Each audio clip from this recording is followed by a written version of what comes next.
I'm going to bead the word create in the same sequence as if I was writing it with a pencil or pen. So I'm going to pass my needle and thread through the fabric to begin the letter C. I'm picking up on my needle and thread 3 size 8 C beads, which are rather large for C beads, but I want you to see the technique. I've put 3 beads on my fabric. I've let them fall down to my fabric, and I'm going to hold them where I want them with my non-beading thumb. At the end of bead number 3, I'm passing the needle and thread through the fabric. And then, to hold them in place, I'm going to pass the needle and thread through the fabric between bead 1 and 2 in that sequence, and without going through the fabric, pass it through bead 2 and pull the needle out of bead 3. I'm now ready to add another sequence of 3 beads. I'm picking up 3 beads on my needle and thread, letting fall down to the fabric, touching each other and the fabric, and I'm going to hold them in the position I want them on the letter C. At the end of bead number 3, I'm passing the needle and thread through the fabric, and then to reinforce that line, I'm passing the needle through the fabric between bead 1 and 2 and out of bead 2 and 3 without going through the fabric. One more time, pick up a group of 3 beads, let them fall down to the fabric, touching each other and the fabric. I'll hold them in place with my thumb in the position I want them in the curve. Then I'll pass my needle and thread through the fabric to the wrong side of the fabric. Pass the needle through the fabric between bead 1 and 2. And without going through the fabric, pass the needle through bead 2 and out of bead 3.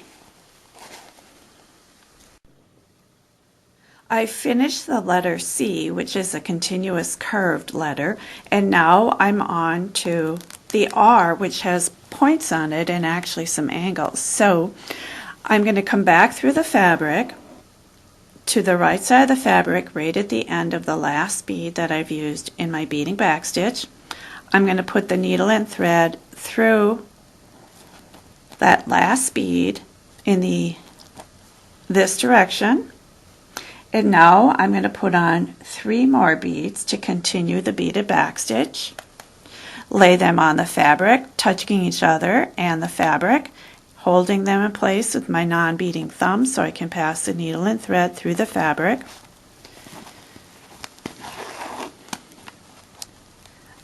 Once again, I'm going to secure the group of 3 as we've been doing all along by passing the needle and thread through the fabric between bead 1 and 2, putting the needle through bead 2 and out of bead 3, and continuing on our way. But look, there isn't room for 3 beads now as I go through the letter R. So I'm going to take a measure and see how much room there is. Is there room for 2 beads? I think so. So I'm going to put on 2 beads, hold them in place with my non-beading thumb, pass the needle and thread through the fabric to the wrong side of the fabric. Because I only have 2 beads on, I'm going to come up between bead 1 and 2, pass the needle and thread out of bead 2, and then I'm going to take a stitch in the fabric to anchor that point in place. I'm going to continue beading the R as if I were handwriting the R, so I'm bringing the needle and thread through the fabric to the right side, right on the end of the last bead I put in.